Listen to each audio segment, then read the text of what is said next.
Assalamualaikum warahmatullahi wabarakatuh. My name is DTT1123 binti Buhari. Today I want to talk about introduction. In December 2019, China reported an outbreak of a form of pneumonia with unknown causes. The outbreak had become a public health emergency of international concerns. In early January 2020, the seafood market in Wuhan was identified as the suspected hub of the outbreak by the US Centers for Disease Control and Prevention (CDC), and since then, the market has remained closed. This new virus was named temporarily as a novel coronavirus 2019 nCoV or COVID-19. In Malaysia, the first COVID-19 case was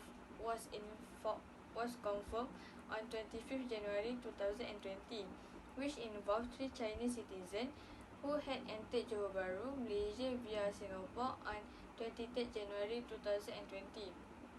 From a total population of 32 million, Malaysia reported 6,002 COVID-19 infection cases with 102 deaths as per end of April. Subsequently, the seriousness of this virus has led the World Health Organization (WHO) declared that the COVID-19 outbreak to be a global health emergency of international concern on 30 January 2020. Thank you. Hello, my name is Fatin Maisara binti Zainuddin. I would like to share the impact on tourism industry. Airline industry players has highlighted that the current travel bans and plummeting demand around the world have put the loss-making carrier at risk of bankruptcy. All three Malaysia's major airlines, namely AirAsia, Malindo Air and Malaysia Airlines, have initiated salary cut range from 10% to 100% and unpaid leave depending on the salary range and position. Besides, the Chinese authorities also impose stricter rules on foreign airlines, where foreign airlines are only allowed to offer one flight per week, and such flights cannot be more than 75% full in response to the fear of fresh COVID-19 infections being imported into China.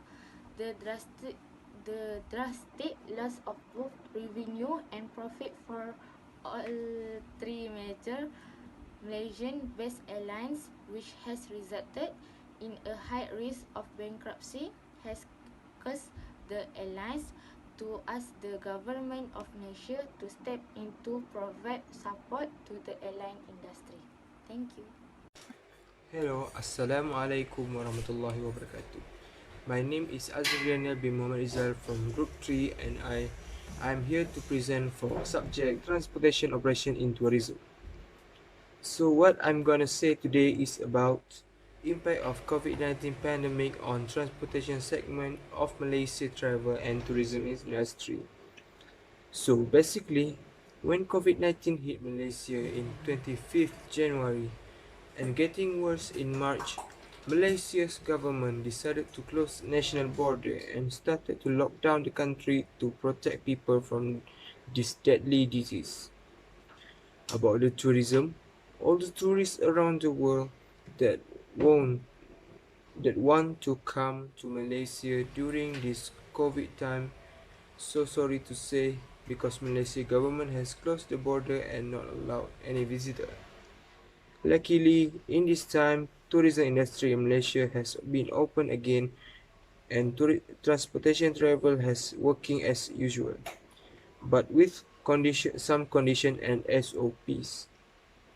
As an example, the air transportation.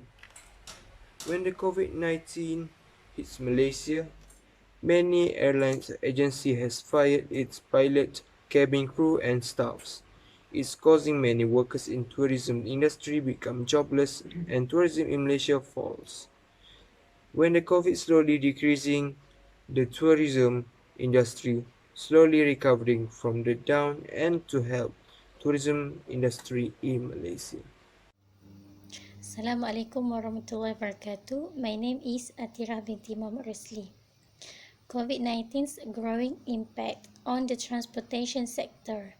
The pressure on organization during this coronavirus pandemic has shifted from moving citizens to keeping a core transportation system operational, with a skeleton workforce to ensure freight and key essential workers can continue to move.